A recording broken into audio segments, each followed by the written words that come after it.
Good morning class 12th।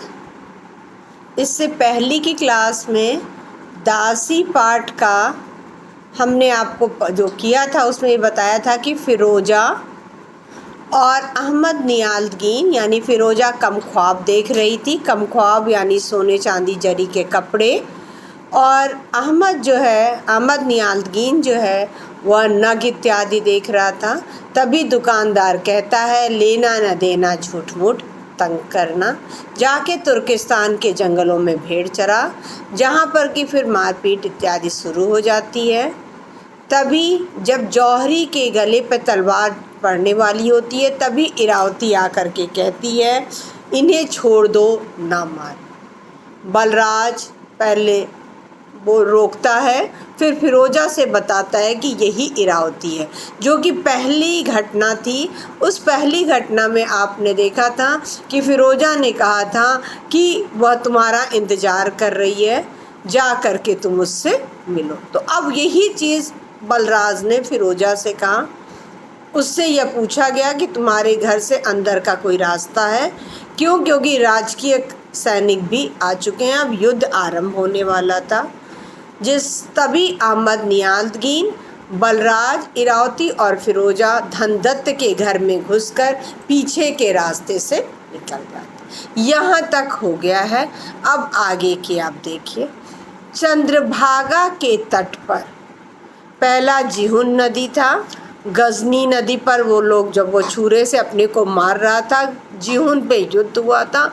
अब ये चंद्रभागा के तट पर शिविरों की एक श्रेणी है। श्रेणी माने कतार।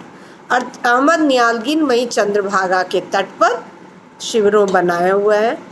सायंकाल का समय है और वृक्षों के झुरमुट में फ़िरोज़ा और इरावती बैठे हुए हैं। जो पांचवी घटना है वो आपको इम्पॉर्टेंट है। क्यों? क्योंकि इसके माध्यम से आपको इस दासी पाठ का संदेश भी स्पष्ट हो जाएगा।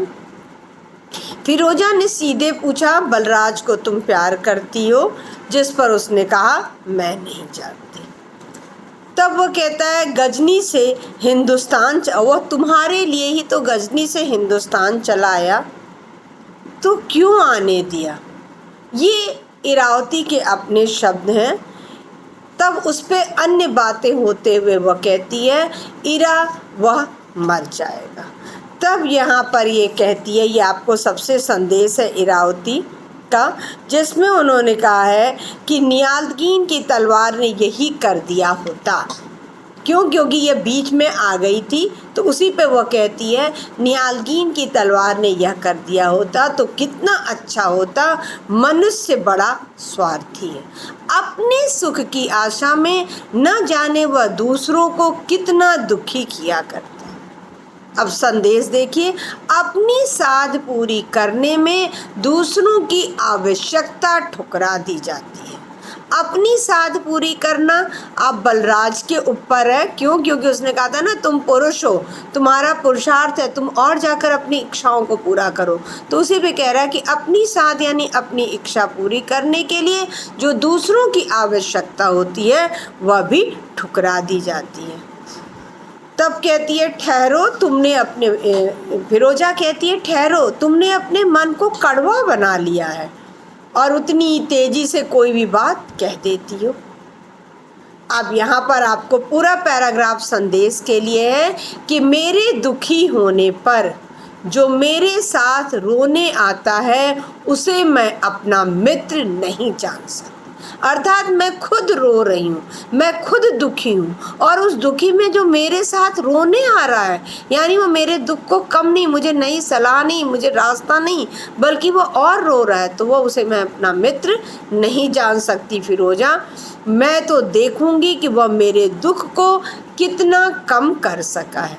मुझे दुख सहने के लिए छोड़ जाता है केवल अपने अभिमान और आकांक्षा की तुष्टि के लिए। मेरे दुख में हाथ बटाने का जिसको साहस नहीं, जो मेरी परिस्थिति में साथी नहीं बन सकता, जो पहले अमीर बनना चाहता है और फिर प्रेम का दान करना चाहता है, वह मुझसे हृदय मांगे, इससे बढ़कर धृष्टता क्या होगी। अर्थात कहने का तात्पर्य, जब आक्रमण हो रहा था उस समय जब मैं परिस्थितियों से घिरी हुई थी, उस समय उसे मेरी रक्षा करना अधिक आवश्यक था, न कि अपनी अभिमान और आकांक्षा की पूर्ति के लिए उन लोगों का साथ देना। और आज उस समय वो मेरी परिस्थिति का दास, क्योंकि कहते हैं ना, जो सच्चा मित्र होता है वह दुख में सहायक होता है, बल्कि उस समय वह सहायक नहीं हुआ और आज वह मुझसे हृदय मांग रहा है, प्रेम मांग रहा है, तो इससे बड़ी धृष्टता और क्या होगी। मैं तुम्हारी बहुत सी बात नहीं समझ चुकी, लेकिन इतना कहूँगी कि दुखों ने तुम्हारे जीवन की कोमलता छीन ली है।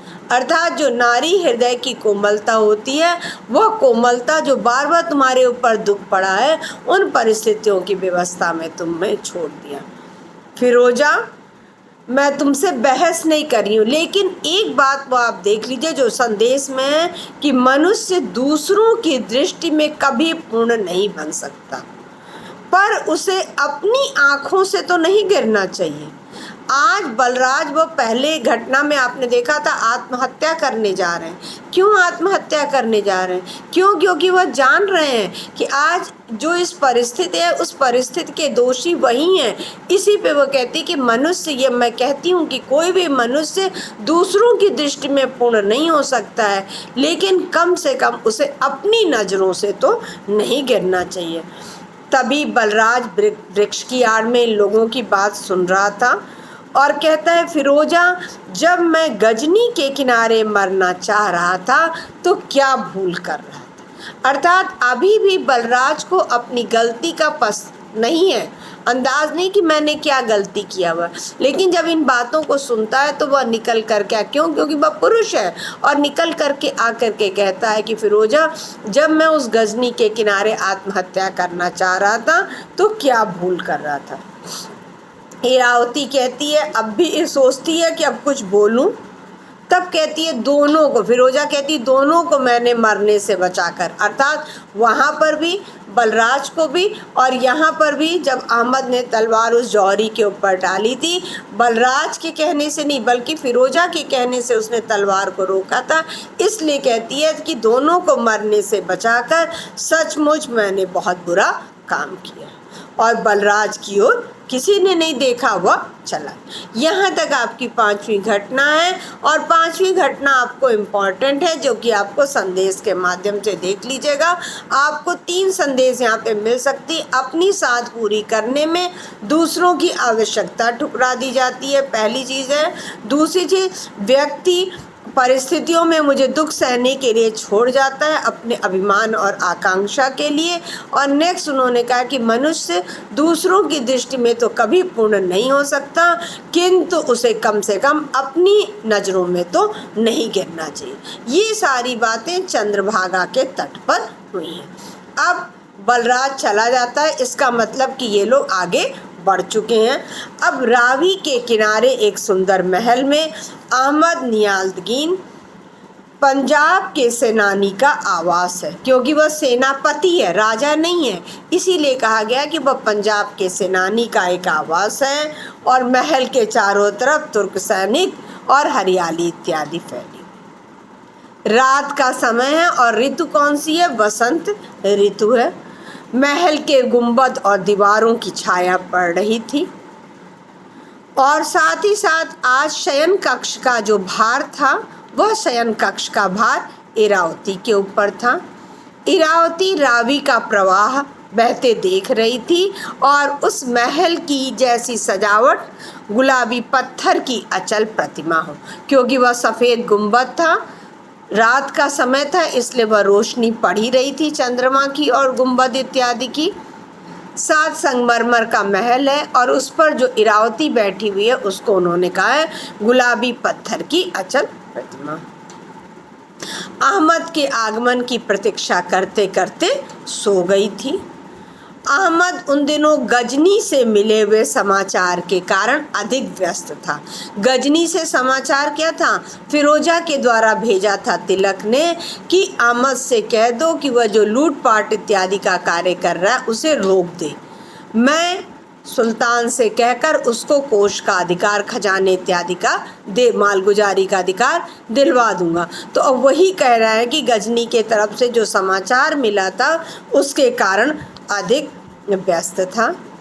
नेक्स्ट उन्होंने कहा है कि अब वह अपने अंतरंग साथियों से, अंतरंग साथी वह घनिष्ठ साथी जो कि उसकी बात को कहीं भी कह नहीं सकते हैं, और साथ ही साथ वह पंजाब का स्वतंत्र शासक बनने की उसके मन में अभिलाषा थी। और इसको कहता है, फिरोजा के लिए सोचता है कि वो क्या है, एक साधारण तुर्क दासी है। तो उस तुर्क दासी को इन राजकीय कामों में उसके लिए कोई भी मूल्य नहीं था, इसलिए उसने महत्वाकांक्षा की दृष्टि से वह उससे बचा करके रात्रि के समय अपने अंतरंग साथियों के साथ गुप्त मंत्रणा कर रहा था। फिरोजा की कुछ तो तबीयत भी नहीं ठीक थी, और दूसरी तरफ वह को आभास तो हो ही रहा था कि अहमद इस तरह की बातें कर रहा है जिसमें कि उसे नहीं, जिसके कारण कि वह जाकर के और तबीयत न ठीक होने के कारण वह अंदर सो रही थी। अनेक दासियों के रहते हुए भी आज इरा के ऊपर शयन कक्ष का भार था। जब अहमद सीढ़ियों से चढ़ करके दालान के पास आया तो उसने देखा वेदना विमंडित सुप्त सौंदर्य। वेदना माने दुख से, विमंडित माने अलंकृत, सुप्त माने सोते हुए सौंदर्य को यह इरावती के लिए प्रयोग किया गया कि इरावती का जो चेहरा था कैसा था, वेदना विमंडित सुप्त सौंदर्य। वेदना से यानी कष्टों से पीड़ित माने दुखी, और सुप्त माने सोते हुए सौंदर्य को देखा। वह और समीप आया और गुंबद के बगल से चंद्रमा की किरणें उसके मुख पर पड़ी। अहमद ने वारुणी विलसित, वारुण यानी मदिरा से, विलसित नेत्रों से उसे देखा, यानी मदिरा से अलंकृत उसके नेत्र हैं अहमद के, उन नेत्रों से उसने देखा जिसमें स्वाभाविकता थी, बनावट नहीं, तरावट थी, प्रमाद की गर्मी नहीं, अर्थात शीतलता इत्यादि थी, लेकिन जिन वारुणी विलसित नेत्रों से देखा उनके लिए प्रयोग किया गया है कि इरावती के चेहरे पर ऐसा कोई भाव नहीं था। उसने एक बार सशंक दृष्टि से, सशंक माने डरी हुई दृष्टि, डरी हुई दृष्टि से व्यक्ति तभी देखता है जब वह व्यक्ति कोई न कोई गलत कार्य कर रहा हो, तो उसने सशंक दृष्टि से चारों ओर देखा और इरावती का हाथ पकड़कर हिलाया। वह चौंक उठी, सामने देखा तो अहमद था।